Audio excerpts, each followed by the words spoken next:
आज शहबाज शरीफ साहब ने, प्राइम मिनिस्टर ने कहा कि कोई सियासी जमात इक़्तिदार में आए कोई जाए, लेकिन कुछ एरियाज ऐसे होने चाहिए जिन पर सियासत नहीं होनी चाहिए, जिन पर सबका एक एग्रीमेंट होना चाहिए, इत्तफाक राय होना चाहिए कि इन एरियाज पर कोई सियासत नहीं करेगा। बज़ाहिर उनका जो इशारा है वो सियासी सूरत हाल से हट कर उनका मईशत की तरफ है। ज़ाहिर है आप लोग भी जो है ना वो महंगाई की बात कर रहे हैं, इस हुकूमत को भी इदराक है बहुत ज़्यादा महंगाई है, तो क्या आप इस हुकूमत के ग्रैंड डायलॉग का हिस्सा बनना चाहेंगे? अच्छा, ये तो देखिए ना, इन लोगों ने जिंदगी में कुछ नहीं सीखा। तहरीक इंसाफ ने हमेशा, अब जब भी टाइम आया है, चाहे हम ऑपोजिशन में थे चाहे धरने के अंदर थे, जब भी इस तरह की कोई डिसीजन मेकिंग आई है, हमने अपने इख्तलाफात साइड पे रखे और हमने इस पे काम किया। आपको याद होगा यमन में फौज भेजने का जब मसला था, हम धरने में बैठे हुए थे, हमने धरने में से उठे और प्राइम मिनिस्टर जाके उन्होंने असेंबली के अंदर खिताब किया कि पाकिस्तान के अंदर एक और प्रॉक्सी वॉर छिड़ जाएगी और हमें यमन में पाकिस्तान की फोर्सेज नहीं भेजनी चाहिए। उसके बाद आपको याद होगा कि इन्होंने 0.8% इन्होंने टैक्स लगा दिया था कैश विड्रॉल के ऊपर। असद उमर ने असेंबली में खड़े होकर कहा कि ये टैक्स जरूर लगना चाहिए, डॉक्यूमेंटेशन ऑफ द इकोनॉमी होनी चाहिए, पर इसकी टैक्स की रेशो कम कर दें।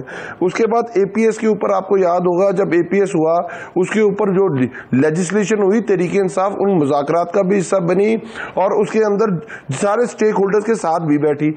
उसके बाद आपको याद हो 2017 के अंदर इलेक्शन कमीशन रिफॉर्म हुए, पसंद नहीं करते जहां शहबाज शरीफ उसके अंदर भी वो बैठे, जहां नून लीग के लोग खास तौर पर बैठे हो, इमरान खान साहब वहां बैठना पसंद नहीं करते। शहबाज शरीफ को तो अभी तक शहबाज पसंद, उनको अपने मतलब ये देखें, वो शहबाज शरीफ को तो अभी तक ये नहीं समझ आई उनको बिठाया किसने, अगर बिठाया है तो क्यों बिठाया है, अभी तक तो उनको समझ ही नहीं। और 1.5 महीने के अंदर वो कहते हैं कि आप लोगों को इस हकीकत को मान लेना चाहिए कि उन्हें अदम एतमाद ने बिठाया इस कुर्सी पर।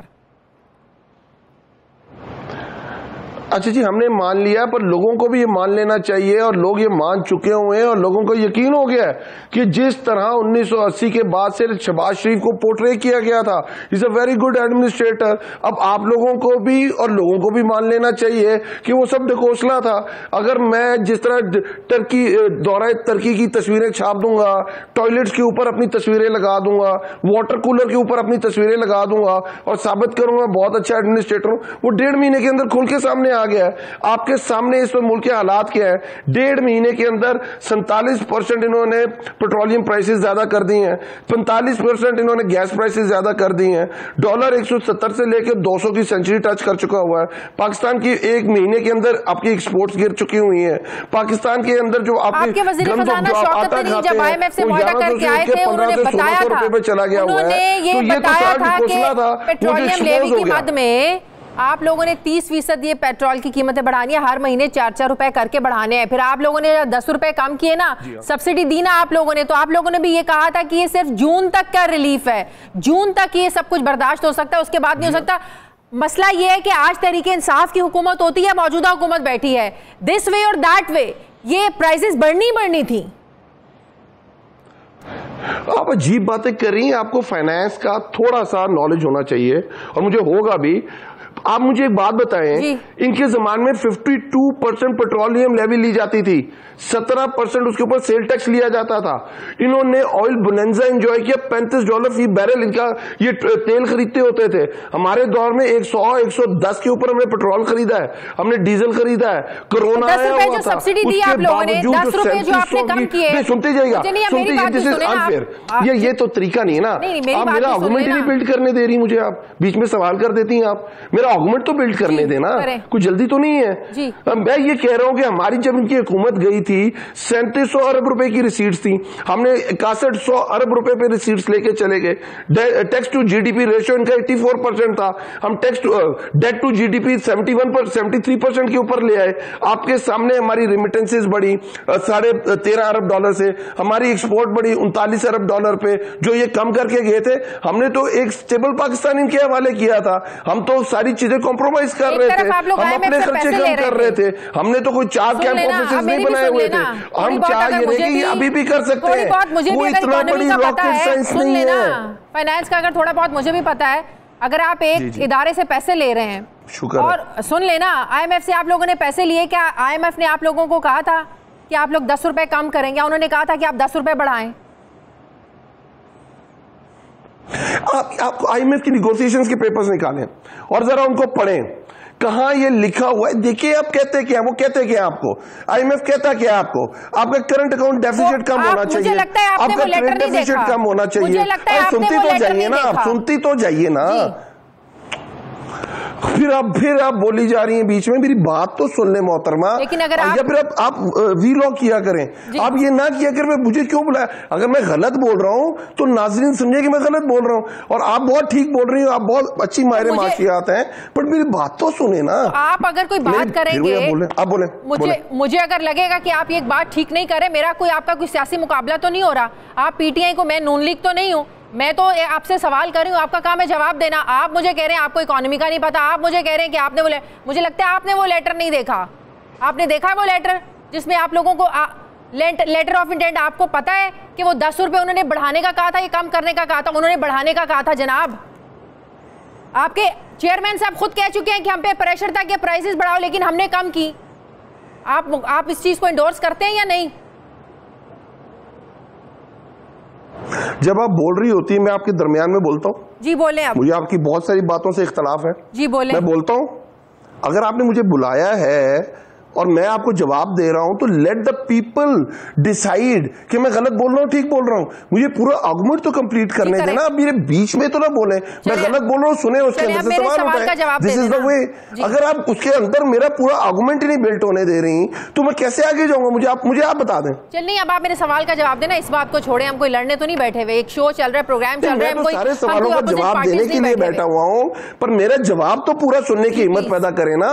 आप मेरे जवाब ही सुनने नहीं चाहती, मैं क्या जवाब दूं आपको, मुझे बताएं। अच्छा, मैं अभी पूरा अपना आर्गुमेंट ही खत्म नहीं करता और आप बीच में सवाल करने लग जाती हैं। अब आप टाइम जाया कर रहे हैं। जी मैं जाया करूं, ठीक। आप बहुत अच्छी तरह मैंने तो सवाल कर लिया ना, मैंने सवाल कर लिया, मैंने कहा जवाब दे दें, आप फिर पिछली बातों में चले गए। तो अभी सवाल बहुत रहते होंगे क्योंकि आप जवाब तो सुनना ही नहीं चाह रही, हम तो सवाल करना चाह रही हैं। करें आप जितने सवाल एक साथ कर लें ताकि मैं उनका एक साथ जवाब दे दूं। हुकूमत में होते हुए आपका ये एटीट्यूड नहीं था। मैं ये कह रहा हूँ सारे सवाल आप में से सारे सवाल कर लें, मैं उसका एक साथ जवाब दे दूंगा। चलिए आप जवाब दें प्लीज। मेहरबानी आपकी, बहुत बहुत शुक्रिया। अब मैं आपको बताता हूं आईएमएफ के साथ किस तरह निगोशिएशंस होती हैं। आईएमएफ आपको कहता है कि करंट अकाउंट डेफिसिट आपका कम होना चाहिए क्योंकि पाकिस्तान के अंदर डॉलर नहीं छपते। वो आपका कहते हैं आपका ट्रेड डेफिसिट कम होना चाहिए क्योंकि जब ट्रेड डेफिसिट कम होता है, बढ़ता है, तो आपके मुल्क के जो फॉरेन रिजर्व है वो कम होते हैं। उसके बाद वो कहते हैं आपने अपने अखराजात कम करने हैं और आपने अपनी इनकम रिसीट ज्यादा करनी है। मैं आपको पिछली दफा का बता रहा हूं कि किस तरह पाकिस्तान के अंदर जो हमारी हुकूमत थी हमने इस चीज को मैनेज किया था। आईएमएफ हमें कहता था पेट्रोलियम बढ़ाए, कोरोना आ गया था, कोरोना के बाद उन्होंने क्या बढ़ाया, हमने कहा हम 4 रुपए महीना वाइज बढ़ाएंगे। हमने ये नहीं कहा कि हम एक हफ्ते के अंदर 60 रुपए बढ़ा देंगे, और उसी की तरह हम 4 रुपए बढ़ा रहे थे। पर उसके बाद हमने आईएमएफ को उस लेटर के अंदर देखें, हमने कहा कि हम इसके अंदर कोई फिजिकल स्पेस निकालेंगे।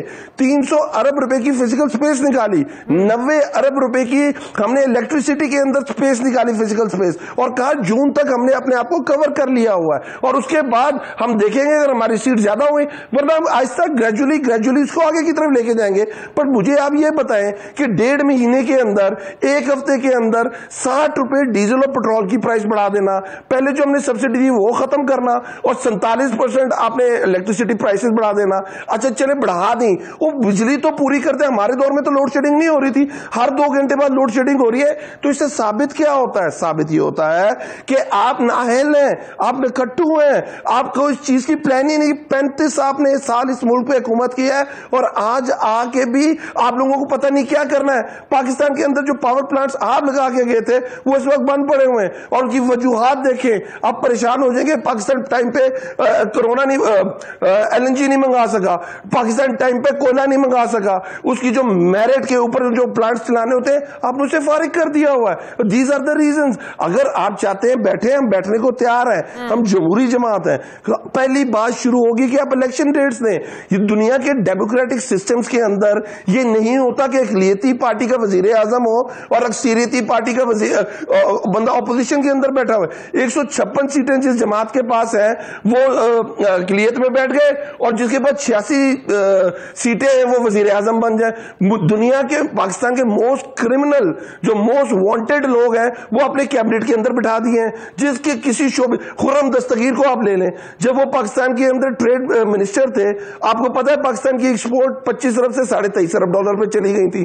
पाकिस्तान के अंदर जो अपने वजीर एजुकेशन लगाया, जो वजीर सेहत लगाया, अब मुझे बताएं कि क्या स्पेशलिटीज है। मुझे इस चीज का जवाब दे दें। बिल्कुल है, बिल्कुल है, बिल्कुल है। तो फिर आप लोग इसको मानने को तैयार क्यों नहीं है? देखिए, बिल्कुल ठीक बात है, ये जेन्युइन सवाल है आपका। अब मुझे इसका मैं आपको जवाब ये देता हूं कि आपके इंटरनेशनली आपके सामने एक साइफर आता है और साइफर के अंदर कंडीशंस लिखी होती हैं। अगर ये अदम एतमाद कामयाब नहीं हुआ तो हम पाकिस्तान, अमेरिका और यूरोपियन यूनियन पाकिस्तान को इसका सबक सिखाएंगे। दूसरी, अगर कामयाब हो गया तो हम पाकिस्तान के सारे गुनाह माफ कर देंगे। और जो प्राइम मिनिस्टर रशिया गए थे वो रशिया सिर्फ अपने खुद उन्होंने फैसला किया था और इसके अंदर कोई और शामिल नहीं था। अब मुझे एक चीज बताएं, अगर हम रशिया जाते हैं, वक्त का मैं बोल लूं, एक्चुअली आप लोगों में खुद कंफ्यूजन है। आप लोगों को नहीं पता कि ये अमेरिकी साजिश थी। आप लोगों को नहीं पता कि इस्टेब्लिशमेंट से खराब ताल्लुकात का नतीजा है। आप लोगों को ये, कभी आप लोग कहते हैं पिछले जून से साजिश तैयार हो रही थी, कभी कहते हैं कि अक्टूबर वाला जो सारा सीन हुआ था DGISI की तब्दीली का, ये सारा उसके जो है ना वो असरात हैं। फिर कहते हैं कि फरवरी में एक साइफर आता है। मतलब कि समझ नहीं आती है कि आप लोगों का पॉइंट ऑफ व्यू है क्या।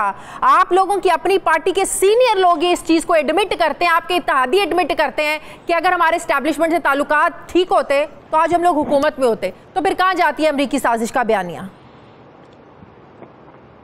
अच्छा, आपकी बात है। देखिए, बहुत सारे एलिमेंट्स इकट्ठे होते हैं और उसके बाद वो एक पॉइंट पे पहुंचते हैं जब ये इस तरह की चीजें होती हैं।